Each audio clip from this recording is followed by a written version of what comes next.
Hello guys, स्वागत है आप सभी का ऑनलाइन स्टडी एकेडमी में। आज डेट है 13 सितंबर 2020 और आज के जो भी इंपॉर्टेंट करंट अफेयर्स हैं वो सारे डिस्कस करेंगे हम इस वीडियो में। और लास्ट में देखेंगे कुछ इंपॉर्टेंट वन लाइनर्स और साथ में क्विज भी है, तो मेक श्योर वीडियो को लास्ट तक जरूर देखिएगा। तो आइए शुरू करते हैं।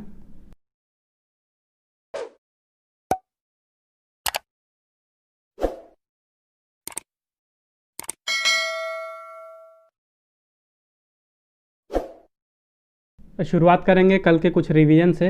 वी मुरलीधरन जी ने 10वीं पूर्वी एशिया शिखर सम्मेलन के विदेश मंत्रियों की बैठक में भारत का प्रतिनिधित्व किया। हुबली रेलवे स्टेशन का नाम बदलकर श्री सिद्धारूढ़ा स्वामी रेलवे स्टेशन रखा जाएगा। एस पंगन्यू फोम ने कोहिमा में नागालैंड का पहला telemedicine platform Naga telehealth शुरू किया। हाल ही में पूनम खत्री का रजत पदक स्वर्ण पदक में अपग्रेड होने के बाद वह वुशु विश्व चैंपियन बनी।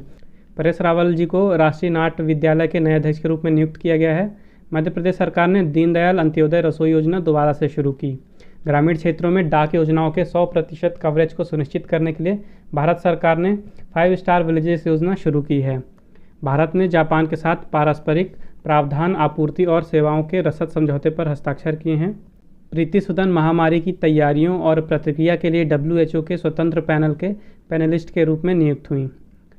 त्रिनबागो नाइट राइडर्स ने कैरेबियन प्रीमियर लीग 2020 जीता। और क्रिसिल ने वित्तीय वर्ष 2020-21 में भारत का सकल घरेलू उत्पाद 9% की दर से घटने का अनुमान लगाया। तो ये मूव करते हैं आज के क्वेश्चंस की तरफ। तो आज का पहला क्वेश्चन है, what is the rank of India in the global economic freedom index 2020? वैश्विक आर्थिक स्वतंत्रता सूचकांक 2020 में भारत का रैंक क्या है? तो अभी हाल ही में ग्लोबल इकोनॉमिक फ्रीडम इंडेक्स 2020 के लिए जारी किया गया और इस इंडेक्स में भारत का रैंक रहा 105th, यानी भारत रहा 105वें नंबर पे। और इस इंडेक्स में टोटल 162 कंट्रीज़ थी, यानी 162 कंट्रीज़ ने को जगह मिली इस इंडेक्स में और भारत की रैंक रही उनमें से 105। तो इस रिपोर्ट को जारी किया गया कनाडा की फ्रेजर्स इंस्टीट्यूट के द्वारा और भारत में इसे जो सेंटर ऑफ सिविल सोसाइटी है न्यू दिल्ली का, उसके साथ मिलके इस रिपोर्ट को या इंडेक्स को जारी किया गया है। और इस साल ये 24वां संस्करण था, यानी 24th एडिशन था ग्लोबल इकोनॉमिक फ्रीडम इंडेक्स का। तो ये इंडेक्स दर्शाता है कि जो दुनिया भर की देश हैं, तो अलग अलग देशों में जो इकोनॉमिक फ्रीडम है, मतलब कोई भी इंसान अगर अपना बिजनेस शुरू करता है तो उसको लिए जो सेट ऑफ रूल्स हैं वहाँ की गवर्नमेंट के द्वारा तो कितना फेवर करते हैं, वहाँ पे उसे अपना बिजनेस स्टार्ट करने के लिए कितनी इकोनॉमिक फ्रीडम है। उसके अलावा उसकी कोई प्राइवेट प्रॉपर्टी है तो उसके लिए कितनी सिक्योरिटी है उस कंट्री में। तो इन सब चीज़ों को ध्यान में रखते हुए ये इंडेक्स जारी किया जाता है और इसके लिए स्केल रखा गया है 0 से 100 के बीच में, जहाँ पे 0 का मतलब है कि उस कंट्री में बिल्कुल भी इकोनॉमिक फ्रीडम नहीं है और 100 का मतलब है कि उस कंट्री में टोटल इकोनॉमिक फ्रीडम है। वहीं बात करें तो इस लिस्ट पे टॉप किया है हांगकांग ने, दूसरे नंबर पे रहा सिंगापुर, तीसरे पे रहा न्यूजीलैंड और भारत रहा 105वें नंबर पे। और स्कोर्स की बात करें तो जो फर्स्ट पे था हांगकांग, उसका स्कोर था 8.94 आउट ऑफ 10। उसके बाद सिंगापुर का रहा 8.65, न्यूजीलैंड का था 8.53 और भारत का स्कोर था 6.56। ओके, तो जो भी इंडेक्स या रिपोर्ट वाले क्वेश्चन होते हैं तो उनमें आपको ध्यान रखना है सबसे पहली चीज़ कि उस इंडेक्स या रिपोर्ट को जारी कौन करता है, दूसरी चीज़ कि उस रिपोर्ट या इंडेक्स में फर्स्ट पोजीशन किसकी है, तीसरी चीज़ उस इंडेक्स या रिपोर्ट में भारत की रैंक क्या है, उसके बाद चौथी चीज़ कि जिस कंट्री ने टॉप किया है उसका स्कोर क्या रहा उस इंडेक्स या रिपोर्ट में, और पांचवी चीज़ कि भारत का उस इंडेक्स और रिपोर्ट में स्कोर क्या रहा। तो ये 5 चीज़ आपको याद रखनी है। नेक्स्ट क्वेश्चन है, who has been appointed as UNICEF's celebrity advocate for children's right campaign for every child?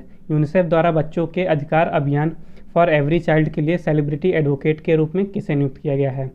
तो अभी हाल ही में बॉलीवुड एक्टर आयुष्मान खुराना को यूनिसेफ द्वारा बच्चों के अधिकार अभियान फॉर एवरी चाइल्ड के लिए सेलिब्रिटी एडवोकेट के रूप में नियुक्त किया गया है।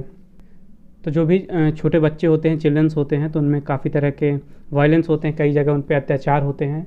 तो जो यूनिसेफ है, यानी कि यूनाइटेड नेशंस चिल्ड्रंस फंड, इन्होंने एक कैंपेन चलाया है चिल्ड्रंस के राइट के लिए। उस कैंपेन का नाम है फॉर एवरी चाइल्ड। ओके, और ये कैंपेन चलाया गया है ताकि जो चिल्ड्रंस हैं उनको उनका अधिकार मिले, उनके ऊपर जो अत्याचार हो रहे हैं, वायलेंस हो रहे हैं, उनको ख़त्म किया जाए। और इसी के लिए इन्होंने ये कैंपेन स्टार्ट किया है। और जो आयुष्मान खुराना हैं, इनको यूनिसेफ ने सेलिब्रिटी एडवोकेट के तौर पे नियुक्त किया है और ये भारत में इस इनिशिएटिव को फैलाएंगे, यानी भारत में इस इनिशिएटिव का प्रचार प्रसार करेंगे और अवेयरनेस फैलाएंगे लोगों के बीच में इस इनिशिएटिव के बारे में, ताकि जो चिल्ड्रंस हैं उन पे अत्याचार रोका जा सके। तो जो यूनिसेफ है, इसका पुराना नाम था United Nations International Children's Emergency Fund, जिसका शॉर्ट फॉर्म बना यूनिसेफ, और ये नाम था 1946 से लेकर 1953 तक। उसके बाद 1953 में इसका नाम चेंज होकर हो गया यूनाइटेड नेशंस चिल्ड्रंस फंड। इसका हेडक्वार्टर है न्यूयॉर्क, यूनाइटेड स्टेट्स में। यहाँ के एग्जीक्यूटिव डायरेक्टर हैं हेनरीटा होल्समैन फोर, और यूनिसेफ के भारत में रिप्रेजेंटेटिव हैं डॉक्टर यास्मीन अली हक। नेक्स्ट क्वेश्चन है, which Indian temple has got the foreign contribution regulation act registration? किस भारतीय मंदिर को विदेशी योगदान विनिमय अधिनियम पंजीकरण मिला है? तो अभी हाल ही में होम मिनिस्ट्री ने जो अमृतसर का गोल्डन टेम्पल है उसको फॉरेन कंट्रीब्यूशन रेगुलेशन एक्ट का रजिस्ट्रेशन प्रोवाइड किया है। तो गोल्डन टेम्पल जो है वो अमृतसर में है। इसका जो नाम है एक और वो है गुरुद्वारा हरमिंदर साहिब, और इसी को अभी हाल ही में यूनियन होम मिनिस्ट्री के द्वारा फॉरेन कंट्रीब्यूशन रेगुलेशन एक्ट का रजिस्ट्रेशन दिया गया है, जिसके द्वारा अगर कोई फॉरेन में वॉलंटरी ऑर्गेनाइजेशन है जो कि फ़ंड देना चाहती है इस टेम्पल को, तो इस रेगुलेशन एक्ट के रजिस्ट्रेशन के मिलने के बाद अब फॉरेन डोनेशन आ सकता है इस मंदिर पे। यानी पहले सिर्फ भारत से ही डोनेशन मिलता था इस टेम्पल पे, लेकिन इस रेगुलेशन एक्ट के रजिस्ट्रेशन के मिलने के बाद अब फॉरेन से भी डोनेशन मिलेगा इस मंदिर में। और इस डोनेशन का यूज़ करके जो सिख हैं वो फाइनेंशियल मेडिकल असिस्टेंट दे सकते हैं, जो भी ज़रूरतमंद हैं उनको पैसों की मदद या मेडिसिन की मदद दे सकते हैं। उसके अलावा जो सिख समुदाय में लंगर होता है उसके लिए भी इस डोनेशन का यूज़ किया जाएगा। जो FCRA एक्ट है, यानी कि फॉरेन कंट्रीब्यूशन रेगुलेशन एक्ट, ये इम्प्लीमेंट किया जाता है मिनिस्ट्री ऑफ होम अफेयर्स के द्वारा, यानी गृह मंत्रालय के द्वारा। और ये एक्ट लाया गया था अगर कोई फॉरेन ऑर्गेनाइजेशन है वो इंडिया में अपना फ़ंड देना चाहती है, डोनेशन देना चाहती है, तो उसे इस एक्ट के थ्रू अपनी ऑर्गेनाइजेशन को रजिस्ट्रेशन कराना पड़ता है। नेक्स्ट क्वेश्चन है, which bank has launched I startup 2.0 programme for startups and entrepreneurs? किस बैंक ने स्टार्टअप्स और उद्यमियों के लिए आई स्टार्टअप 2.0 कार्यक्रम शुरू किया है? तो अभी हाल ही में ICICI बैंक ने स्टार्टअप्स और एंटरप्रेन्योर्स के लिए एक नया प्रोग्राम लॉन्च किया है, और उस प्रोग्राम का नाम है आई स्टार्टअप 2.0। तो जो भी कंट्री के स्टार्टअप हैं और एंटरप्रेन्योर्स हैं जो भी नया बिजनेस शुरू करना चाहते हैं, तो उनकी ज़रूरतों को ध्यान में रखते हुए ICICI बैंक के द्वारा ये नया प्रोडक्ट लॉन्च किया गया है आई स्टार्टअप 2.0, जो कि जो भी स्टार्टअप हैं और एंटरप्रेन्योर हैं तो उनकी बैंकिंग सुविधाओं का तो ख्याल रखेंगे ही, साथ ही में जो बैंकिंग के अलावा भी जो सर्विसेज हैं जैसे कि रेगुलेटरी असिस्टेंस के अलावा एनालिटिक्स, अकाउंटिंग, तो इस टाइप की सारी सर्विसेज का भी ध्यान रखेगा बैंक ही। और ये एक तरह का करंट अकाउंट है जो कि बनाया गया है स्टार्टअप्स और एंटरप्रेन्योर्स के लिए, और इसके 3 वेरिएंट्स हैं, प्लैटिनम, गोल्ड और सिल्वर। तो ICICI बैंक का फुल फॉर्म है industrial credit and investment corporation of India. इसका इस्टेब्लिशमेंट हुआ था 1994 में। इसका हेडक्वार्टर है मुंबई, महाराष्ट्र में। MD और CEO हैं संदीप बख्शी, और टैगलाइन है हम हैं ना, और दूसरी है ख्याल आपका। ओके, हम हैं ना और ख्याल आपका। नेक्स्ट क्वेश्चन है, who has launch the climate smart cities assessment framework 2.0 and street for people challenge? Climate smart cities assessment framework 2.0 और स्ट्रीट फॉर पीपल चैलेंज को किसने लॉन्च किया है? तो हाउसिंग और अर्बन अफेयर्स के जो मिनिस्टर ऑफ स्टेट हैं इंडिपेंडेंट चार्ज हरदीप सिंह पुरी जी ने अभी हाल ही में लॉन्च किया है climate smart cities assessment framework 2.0 और उसके साथ ही स्ट्रीट फॉर पीपल चैलेंज। तो climate smart cities assessment framework को लॉन्च किया गया है ताकि जो लोग हैं उनको एक आइडिया मिले कि जो क्लाइमेट चेंज होता है उससे किस तरह से लड़ा जा सकता है, किस तरह से कोई शहर क्लाइमेट चेंज से लड़ सकता है, क्या क्या उसके लिए एक्शन ज़रूरी हैं, उसके अलावा क्या प्लानिंग करनी चाहिए, क्या इन्वेस्टमेंट करना चाहिए ताकि जो शहर है वो अच्छे से क्लाइमेट चेंज से लड़ सके।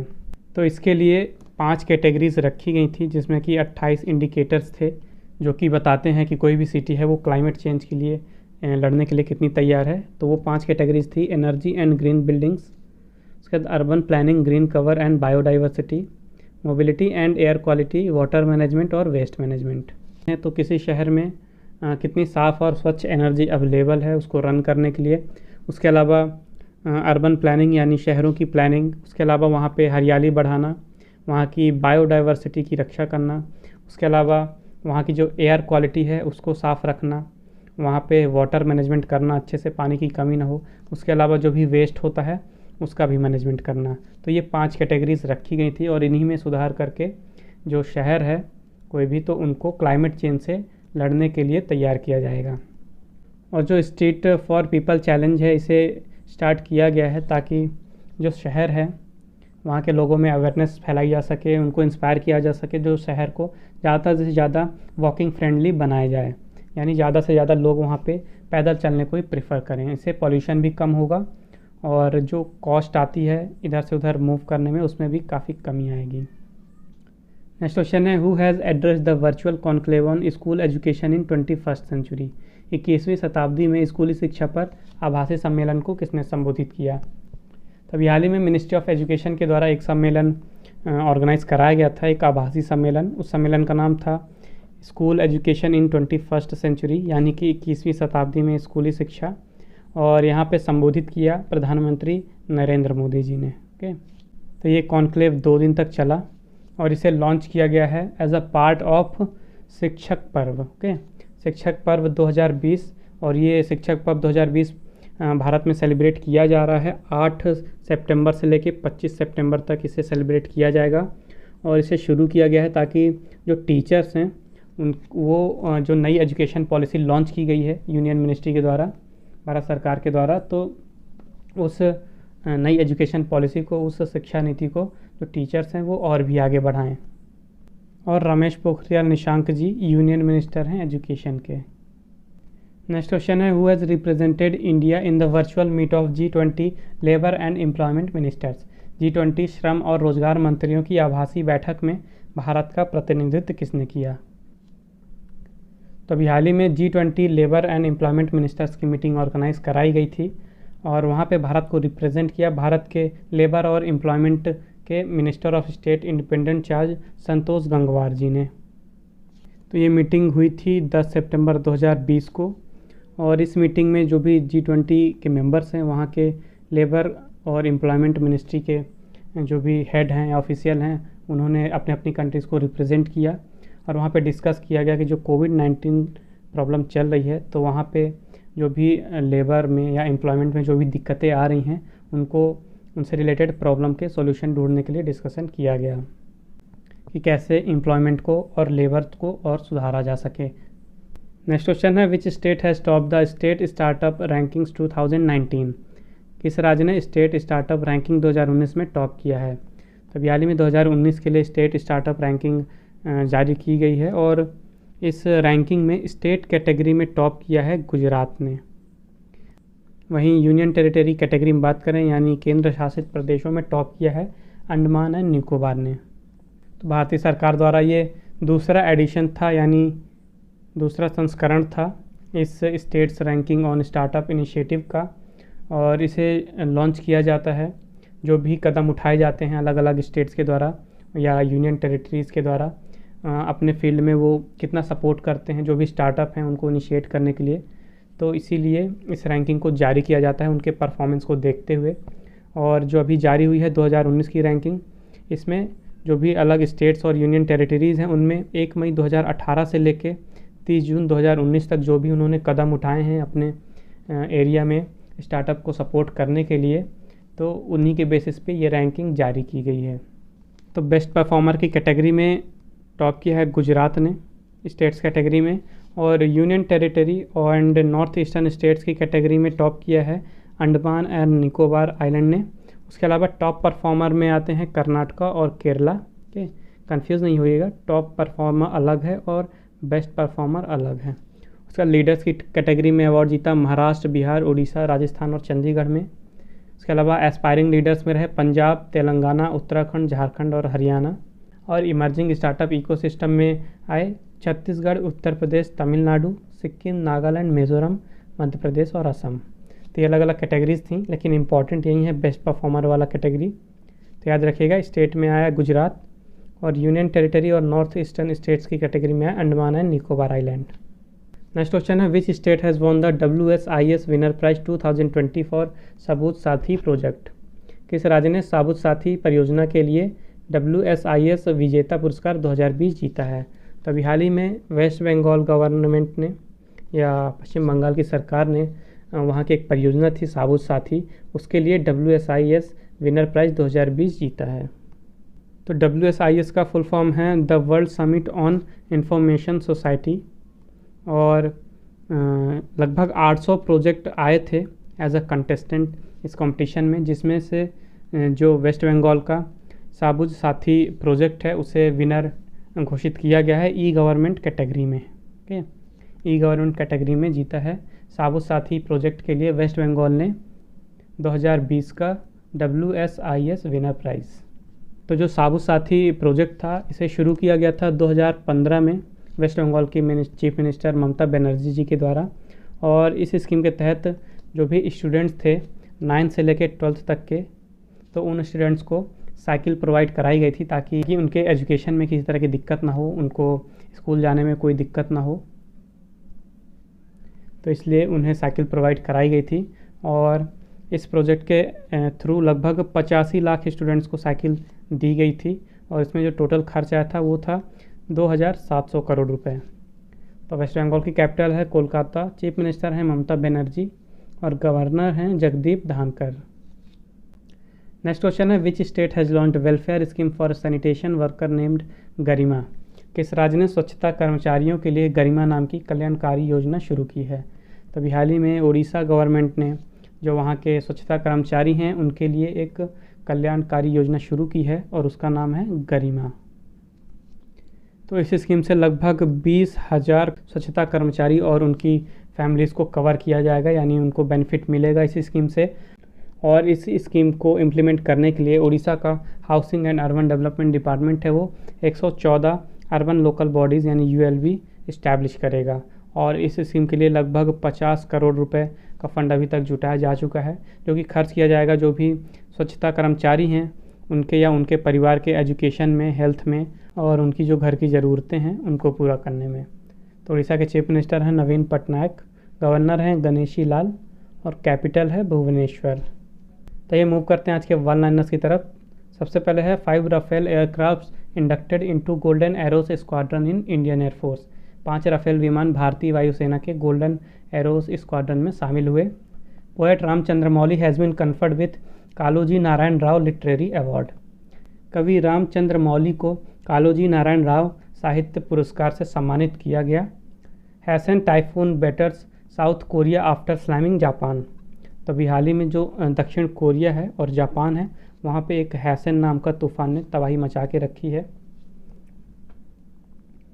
नेक्स्ट है Asian Development Bank provides $50 million loan to Bangladesh for public private partnership infrastructure projects. ADB ने बांग्लादेश को सार्वजनिक निजी साझेदारी परियोजनाओं के लिए $50 मिलियन का ऋण दिया। और लास्ट है world's first floating Apple store opens at Marina Bay Sands in Singapore. Singapore के मरीना बे सैंड में विश्व का पहला तैरता हुआ एप्पल का स्टोर खोला गया। तब समय आज के क्विज का क्वेश्चन है which city has been designated as the first world war II heritage city. किस शहर को द्वितीय विश्व युद्ध के पहले विरासत शहर के रूप में नामित किया गया है। तो मेक श्योर इस क्वेश्चन का आंसर जरूर दें कमेंट बॉक्स में। कल मैंने आपसे पूछा था कि विच state has topped in the business reform action plan 2019 ranking. Business reform action plan 2019 ranking में किस राज्य ने टॉप किया है। तो इसका राइट आंसर है आंध्र प्रदेश। आंध्र प्रदेश ने बिजनेस रिफॉर्म एक्शन प्लान 2019 यानी कि ease of doing business ranking में 2019 की टॉप किया है। तो आज का सेशन यहीं समाप्त होता है। आई होप आपको ये वीडियो हेल्पफुल लगी होगी। अगर आपको वीडियो अच्छी और हेल्पफुल लगी है तो मेक श्योर वीडियो को लाइक कीजिए, शेयर कीजिए और चैनल को सब्सक्राइब कीजिए। अगर आपको आज के वीडियो का PDF चाहिए तो मैंने डिस्क्रिप्शन में टेलीग्राम चैनल की लिंक दे दी है। आप हमारे टेलीग्राम चैनल पे जाके आज का PDF डाउनलोड कर सकते हैं। उसके साथ ही आप फेसबुक में मुझे फॉलो कर सकते हैं ऑनलाइन स्टडी अकेडमी 20 पे, और आप इंस्टाग्राम में मुझे फॉलो कर सकते हैं online.study.academy सर्च करके। तो मिलते हैं कल फिर एक नए वीडियो में कुछ नए करंट अफेयर्स के साथ, और साथ में देखेंगे कुछ इंपॉर्टेंट वन लाइनर्स और क्विज तो होगा ही। तो मेक श्योर कल भी आप हमारे साथ इसी टाइम पे जुड़े। तब तक के लिए take care and thank you guys.